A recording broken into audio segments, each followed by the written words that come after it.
इंशाल्लाह 5 तारीख के बाद 8 को रिजल्ट आएगा, मेरी नजरें यहाँ पर होंगी और उसके बाद मैं फिर आपके बीच में आऊंगा।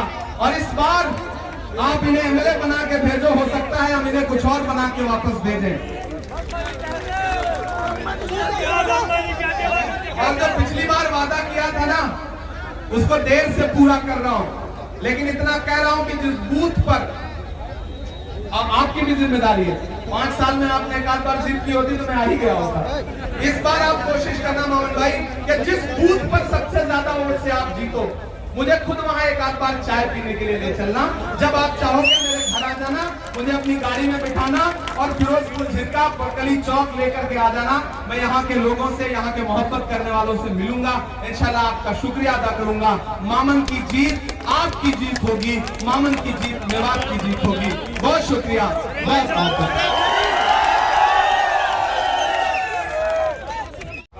बात जरूरी है इसलिए सुनना, मतलब की बात सबको समझ में आती है, लेकिन बात का मतलब बहुत कम लोगों को समझ में आता है। सरकार बनने जा रही है, ढेर सारे एमएलए जीत के आ रहे हैं। उन जीते हुए एमएलए में असरदार एमएलए का पैमाना क्या होगा, कौन कितने ज्यादा वोट से जीत के आया, ये एक पैमाना होता है चुनाव जीतने के बाद जब सारे एमएलए देखे जाते हैं। ऐसे में उस वक्त फिरोजपुर झिरका को ये दम दिखाना है, ये ताकत दिखानी है कि हरियाणा में जीत के तो बहुत लोग आए हैं, लेकिन हमारा मामन खान किसी से कम नहीं है। हमने इसको बहुत बड़े वोटों के अंदर से जिता करके असेंबली पहुंचाया। मैंने कहा ना आपसे बहुत ज्यादा कुछ बात कहने की गुंजाइश भी नहीं है। बड़े बुजुर्ग यहाँ बैठे हैं, नौजवान बैठे हैं, माएं बहनें भी मेरी आवाज सुन रही होंगी और कई सारे YouTube चैनलों पे ये लाइव चल रहा है तो लोगों तक आवाज भी जा रही होगी।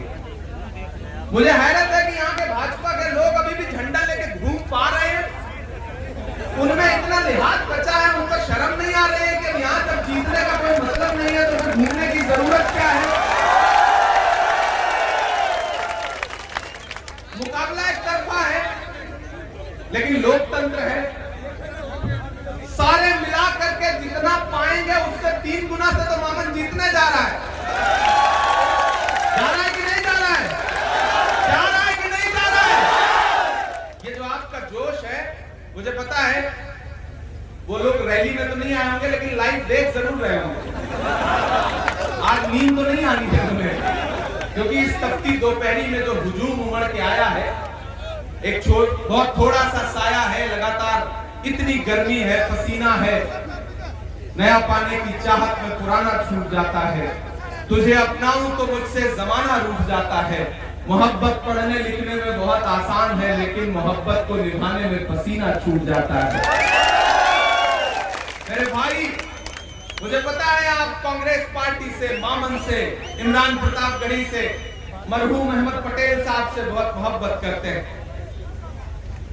ये इलाका, इस इलाके को खास तौर पे डेवलपमेंट की और बहुत खास तौर पे पैकेज की जरूरत है।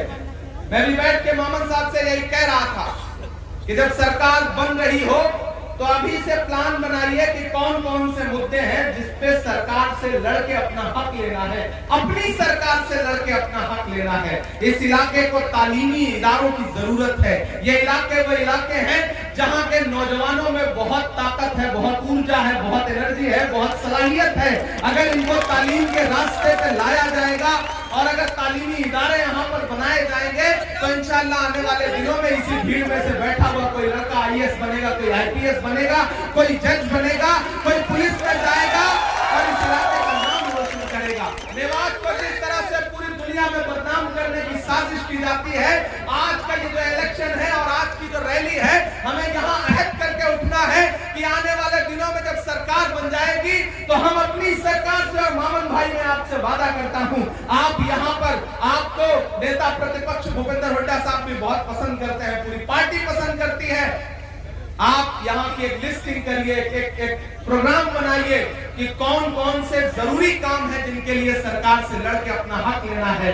मैं आपसे वादा करता हूं कि मैं दिल्ली में बैठा हूं आपका वकील बनके, और आपकी दुआओं ने वो ताकत दी है कि जरूरत पड़ेगी तो अपनी पार्टी से जा करके पार्टी के लीडरशिप का दामन पकड़ के कहूंगा कि मेवात वो इलाका है जो आंख मूंद के कांग्रेस पार्टी को सपोर्ट करता है। इस इलाके को जरूरत है डेवलपमेंट की। न हम सफर न किसी हम नशी से निकलेगा, हमारे पांव का कांटा हमी से निकलेगा। न हम सफर न किसी हम नशी से निकलेगा, हमारे पांव का कांटा हमी से निकलेगा। वतन की रेत मुझे एड़ियां रगड़ने दे, मुझे यकीन है पानी यहीं से निकलेगा। दर्द बेचारा परेशान है कहां से उठे। हम एक दर्द से उबरते हैं और सोचते हैं कि फिरोजपुर झिरका जाकर लोगों का शुक्रिया अदा करें, तब तक पता चलता है कि किसी और शहर में कहीं जुल्म सितम है। तो जिंदगी ने इतना महसूस कर दिया कि आपके बीच में आपका शुक्रिया अदा करने नहीं आ पाया था, उसके लिए माफी चाहता हूँ। पिछली बार आया था मामन भाई के लिए अपना दामन फैलाने, तो सिर्फ शायर बन के आया था, एक सियासी इंसान नहीं था। लेकिन इस बार आपकी दुआओं ने हिंदुस्तान की सबसे बड़ी पार्लियामेंट में राज्यसभा में पहुंचा दिया।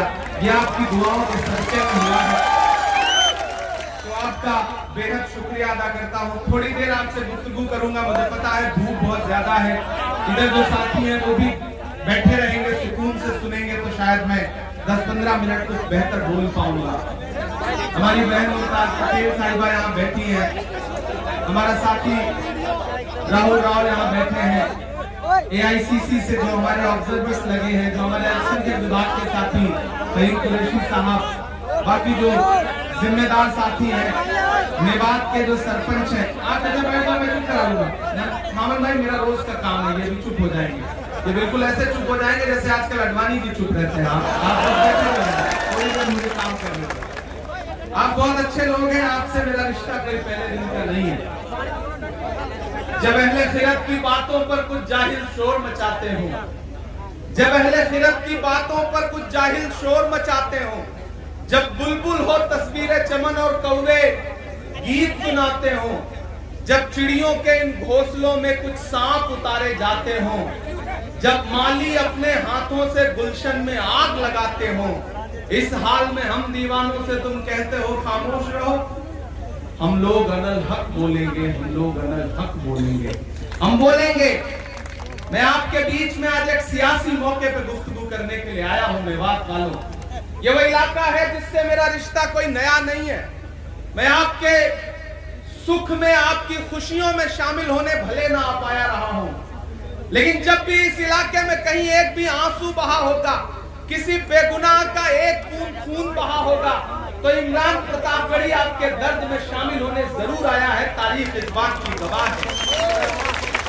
और जब हमारे नेता राहुल गांधी जी ने मेरा हाथ पकड़ के मुझे देश की पार्लियामेंट में बिठाया और मुझसे कहा कि अपने मुद्दों पर आवाज उठाओ, बोलो, लड़ो, तो मेरा खुदा गवाह है कि जब मुझे पार्लियामेंट में बोलने का मौका मिला, तो इस इलाके में जितने जुल्म और सितम हुए थे, चाहे वो पहलू खान का मसला हो, चाहे हाफिज जुनैद के वालिद साहब यहाँ खड़े हैं, चाहे रकबर का मसला हो, चाहे मोहम्मद उमर का मसला हो, मैंने ये तमाम नाम गिनवा करके पार्लियामेंट में आपके लिए आवाज उठाई है। मैं अपनी जिम्मेदारियों से कभी भागा नहीं।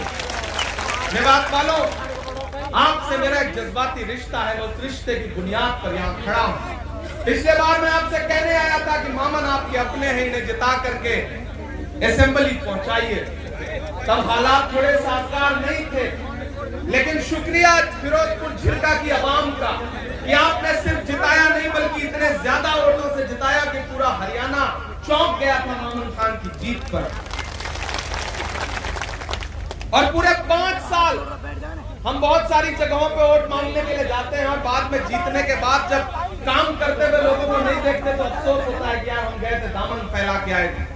लेकिन ये एक ऐसी असेंबली है और ये एक ऐसा विधायक है जिसको पूरे 5 साल काम करते देख के मुझे हर दिन फख्र होता रहा कि मैं जिस इंसान के लिए वोट मांगने गया था वो डरा नहीं, वो झुका नहीं, कहीं छुप छुपा के खड़ा नहीं, वो डटे हुए। यहाँ पे कोई यूनिवर्सिटी बनाए तो इस यूनिवर्सिटी से जिस तरह से बच्चे निकल करके दुनिया में जाएं, वो बताएं कि मेवात वो मेवात नहीं है जो मीडिया में दिखाया जाता है, मेवात वो मेवात नहीं है जो फिल्मों में दिखाया जाता है। मेवात को जानना है, मेवात की मेहमान नवाजी को समझना है, यहाँ की तहजीब को समझना है, यहाँ के खुददार लोगों की खुददारी को समझना है। तो मेवात आइए, मेवात के लोगों से मिलिए, तब आपको समझ में आएगा कि मेवात कितने खूबसूरत लोगों का शहर है। मैं इस इलाके में पैदा नहीं हुआ हूँ, लेकिन न जाने क्यों जज्बाती तौर पर मुझे ऐसा लगता है कि आपसे मेरा कोई एक रूहानी रिश्ता है। मैं इसी मिट्टी का हूं। मुझे ऐसा लगता है कि मैं आपका अपना हूं और आपको यकीन दिलाता हूं कि जब भी हिंदुस्तान की पार्लियामेंट में खड़ा होकर बोलूं तो आप यकीन रखना कि इमरान प्रतापगढ़ी जो बोल रहा है वो आपका बेटा है, वो आपका भाई है, वो आपके बीच का है। इधर मामन आपके लिए हरियाणा की असेंबली में खड़ा होकर के आवाज उठाएगा और इंशाअल्लाह मैं हिंदुस्तान की पार्लियामेंट में खड़ा होकर के आपके लिए आवाज उठाऊंगा। इससे अच्छा ऑफर क्या हो सकता है? एक जिताओ, एक साथ में फ्री पाओ। एमएलए जिताओ, एमपी साथ में फ्री पाओ। इससे अच्छा क्या हो सकता है? इससे अच्छा कोई ऑफर हो सकता है? नहीं हो सकता ना। तो तैयार रहिए 5 तारीख को। और फिरोजपुर झिरका वालों, मेरी एक बात को जहन नशीन कर लेना। मैं जब आ रहा था तो मुझे बहुत सारे लोगों के फोन मैसेजेस आए कि इमरान साहब आप जा रहे हैं, क्या कहेंगे वहां? मैंने कहा ये स्टेट का इलेक्शन अपनी जगह है, स्टेट के मुद्दे अपनी जगह हैं, लेकिन जो एक बात मैं यहां पे कहने आया हूं उस बात को बहुत संजीदगी से लेना। मेरे भाई, सियासत में जिसका हरियाणा होता है उसी की दिल्ली होती है। तो अगर चाहते हो कि आने वाले दिनों में दिल्ली की गद्दी पर राहुल गांधी प्रधानमंत्री बन के बैठे तो उसकी शुरुआत हरियाणा से करो, यहां से कांग्रेस की सरकार बनाओ। जम्मू कश्मीर में इलेक्शन हो रहा है, वहां भी कांग्रेस पार्टी गठबंधन की सरकार बनने जा रही है। हरियाणा में भी कांग्रेस की सरकार बनने जा रही है। आने वाले कुछ महीने में महाराष्ट्र और झारखंड का भी रिजल्ट आ जाएगा तो आप देखिएगा कि भाजपा की सरकार 2 बैसाखियों पे टिकी है। एक बैसाखी का नाम है नीतीश बाबू, दूसरे का नाम है चंद्र बाबू। कब कौन सी बैसाखी सरकेगी और कुर्सी ऐसे नीचे आ जाएगी, कोई भरोसा नहीं है। आजकल प्रधानमंत्री जी के चेहरे पे जो तनाव है वो यूं ही थोड़ी है। रौनक गायब है, सारा मेकअप गायब है। आपने देखा कि नहीं, डिजाइनर कपड़े पहनने के बाद भी चेहरे पे नूर नहीं आ पा रहा है। क्यों? क्योंकि जो 400 पार का नारा था उसे हिंदुस्तान की आवाम ने ला करके 240 पे सिमटा दिया। कहने के लिए नरेंद्र मोदी जी प्रधानमंत्री हैं, लेकिन पार्लियामेंट में सिक्का राहुल गांधी का चलता है। हमारा लीडर ऑफ अपोजिशन जो चाहता है सरकार को वो करना पड़ता है। ये ताकत हिंदुस्तान की आवाम ने दी है। इसलिए फिरोजपुर झिरका वालों, एक बात जहन में रखना, याद करो आज से 2 साल पहले का मंजर, जब हिंदुस्तान में नफरतें सर चढ़ के बोल रही थी। कोई आपके मुद्दे पर आवाज उठाने के लिए तैयार नहीं था, कोई बोलने को तैयार नहीं था। ऐसे में एक शख्स उठा दिल्ली में और उसने कहा कि मैं कन्याकुमारी से कश्मीर तक जाऊंगा, पैदल चलूंगा, एक नारा लगाऊंगा, नफरत छोड़ो भारत जोड़ो। एक नारा लगाऊंगा कि मुझे नफरत के बाजार में मोहब्बत की दुकान खोलनी है। वो शख्स चला 4000 किलोमीटर, कन्याकुमारी से चलता रहा अपने पैर के छालों की परवाह किए बगैर। जिस शख्स का नाम राहुल गांधी है, मैं चला हूं उस इंसान के साथ। जब मैं चल रहा था तो मुझसे मीडिया के साथी कहते थे कि इमरान साहब आप राहुल गांधी के साथ चल रहे हैं, आप शायर पहले हैं, सियासतदान बाद में हैं, आप क्या कहेंगे? तब मैं एक शेर सुना देता था कि जो हर जालिम से टकराएगी वो आंधी बनाऊंगा, जो हर जालिम से टकराएगी वो आंधी बनाऊंगा। नए अंग्रेज आए हैं, नया गांधी बनाऊंगा। मैं चला हूं उस इंसान के साथ 4000 किलोमीटर। तो आप तो इस बात पर ईमान रखते हो ना कि मजदूर का पसीना सूखने से पहले उसकी मजदूरी उसे दे देनी चाहिए। रखते हो ना इस बात पर ईमान? ये हमारे बुजुर्गों का कौल है, मैं रखता हूं इस बात पर ईमान। और मुझे यकीन है यहां से वहां तक मौजूद एक एक आदमी इस बात पर ईमान रखता है कि मजदूर का पसीना सूखने से पहले उसकी मजदूरी उसे दे देनी चाहिए। तो फिरोजपुर झिरका वालों, यहां से महज 15 किलोमीटर दूर ये रास्ते गवाह हैं इस बात के कि राहुल गांधी चले थे इन्हीं रास्तों पे, कश्मीर जा रहे थे, मैं साथ था। मैं आपसे ये कहना चाहता हूं कि मैंने देखे हैं राहुल गांधी के पांव के छाले, मैंने देखा है राहुल गांधी के माथे का बहता हुआ पसीना। मैं आज अपने घर से 1000 किलोमीटर दूर चल के आपसे राहुल गांधी की मजदूरी मांगने आया हूं। और वो मजदूरी है, राहुल गांधी ने मामन खान को अपना नुमाइंदा बना करके फिरोजपुर झिरका में भेजा है। तो एक एक शख्स 5 तारीख को अपने घरों से बाहर निकलेगा, हाथ के पंजे के सामने वाला बटन दबाएगा। और राहुल गांधी की असली मजदूरी यह है कि मामन खान को कम से कम 1 लाख वोटों से जिता करके हरियाणा के असेंबली में पहुंचाएगा। यह है राहुल गांधी की असली मजदूरी, जो मैं आपसे मांगने के लिए आया हूं। मेरे भाई, भाजपा वाले आपके बीच में आएंगे, झूठ बोलेंगे, बरगलाएंगे, क्लिप काट करके मामन के पुराने नए इधर उधर चलाएंगे, ये सब करेंगे, ये सारी साजिशें होंगी। लेकिन एक चीज जान लेना, जब भी कोई आपका मजबूत नेता होता है तो उसके खिलाफ इसी तरह की साजिशें की जाती हैं ताकि उसको कमजोर किया जा सके।